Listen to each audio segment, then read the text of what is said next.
Greta Garbo was a very beautiful woman, but this is often not enough to remain in history.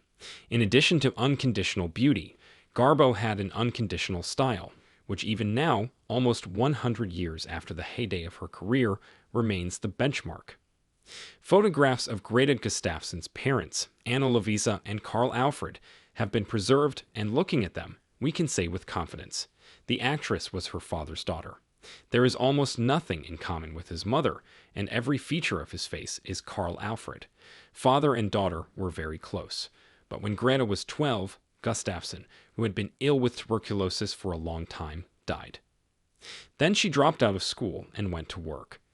The job was the most suitable for a girl from a decent but poor Swedish family, first in a hairdresser, then in a department store in the capital, and in general it is not surprising that a girl of remarkable appearance once appeared in an advertisement. They were flyers from the store where she worked. They say the owner wanted to save money and just chose the prettiest of his subordinates. In them, the future Garbo is still a girl, a pretty little Swedish woman with plump cheeks, curls, and a dimple on her chin. But Greta was remembered, and then there were commercials, one of which provided her with the opportunity to study at the drama studio at the Royal Stockholm Theatre. A new life began in 1924, when her first serious film was released, The Saga of Ghost Berling, based on the work of Selma Lagerlöf. Lagerlöf is an absolute idol in Sweden, the first woman to receive the Nobel Prize in Literature, and it is not surprising that the film did not go unnoticed. And Greta Gustaffson was with him, although there was no such name in the credits. There was another one, Greta Garbo. Greta owes it to the film's director, Moritz Stiller. It was he who came up with the Swedish woman's sonorous pseudonym. They say Stiller loved Greta. He became her agent, introduced her to everyone he knew, and who at least decided something not only in the Swedish film business, but also in the American one. In 1925, thanks to Stiller, who received an invitation from Metro-Goldwyn-Mayer's studio, Greta Garbo got to Hollywood for the first time. At first, the American producers were not too impressed with the actress, whom Stiller brought with him. But when she played her first role, it became clear that the strange Swedish woman was an amazing find for Hollywood. Greta did not yet look like the Snow Queen that remained in the photographs by Cecil Beaton, and critics even noted her outstanding appearance. However, everyone noticed something fascinating in her gaze, movements, and game, which had not been seen before in any of the Hollywood stars. Moritz Stiller continued to take care of Greta, including her style.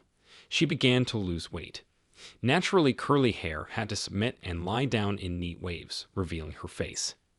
Gilbert Adrian himself, the legendary costume designer who created all the stage images of actresses of that time, was engaged in Greta at the studio from the first day.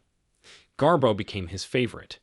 Because of her, Adrian will subsequently leave Metro-Goldwyn-Mayer when the producers decide to experiment with the familiar image of Garbo's heroine. When glamour ends for Garbo, it ends for me, Adrian told his employers as he quit. Both on screen and in real life, Greta began to be dressed so that nothing would distract attention from her regular features, blue eyes, porcelain Scandinavian skin. The actress started wearing men's suits. They looked incredibly good on her. The formal trousers only emphasized the length of her legs, the jackets emphasized her broad, strong shoulders, the absence of excess emphasized her long neck and the flawless oval of her face. Garbo herself was proud of giving women the right to men's suits, which she considered a healthy alternative. She did not like dresses herself, although she had a large collection of wonderful women's clothing, as they say, for going out, simple, concise, elegant dresses made of luxurious fabrics. It is believed that it is to Greta Garbo that the fashion world owes such a style as minimalism. Its essence is to make clothes an ideal frame for a person's appearance, so that everything, color, cut, texture of fabrics, accessories, fulfills this task and does not distract from the main thing for a second. There was another person in Greta Garbo's life who largely determined her style, her friend Valentina Sanina. Sanina and her husband Georgy Matveevich Shly emigrated from Russia during the Civil War and subsequently settled in the United States. She became a famous designer, and he became a major financier. Sanina's name is iconic for American fashion. She worked in Hollywood as a costume designer, and all the bohemians of the 1930s and 50s dressed in her fashion house Valentina, including Greta Garbo, with whom Sanina was friends. When, after the death of the actress, her wardrobe was put up for auction, it turned out that most of it was items from Valentina. They were beautiful laconic dresses, elegant simple coats, turbans, and numerous hats. Although the friendship of the two great women ended much earlier. One day, in Sanina Garbo's atelier, she accidentally bumped into her millionaire husband George Schley. The meeting turned into a romance, a strange, scandalous affair that lasted 2 decades. Schley looked like Moritz Stiller and probably reminded Greta of her mentor. It all ended with Schley's will. The lion's share of his fortune after his death passed to Garbo, who did not need it at all.